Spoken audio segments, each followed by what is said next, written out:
तेरे संग खुमारी है, तेरे संग चैन भी मुझको, तेरे संग बेकरारी है, तेरे संग इश्क़दारी है, तेरे संग खुमारी है, तेरे संग चैन भी मुझको, तेरे संग बेकरारी है।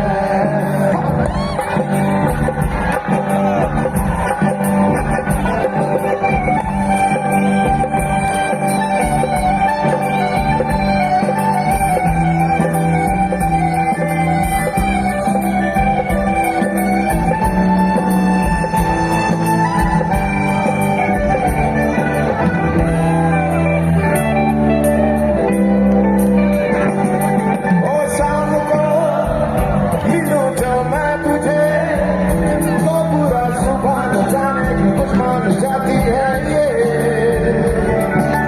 हर लम्हा, हर घड़ी, हर पहर भी तेरी यादों से तड़पा के मुझको जलाती है ये। धीरे धीरे ढलने का ये तेरे गोरे गोरे हाथों से का मौसम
que va haciendo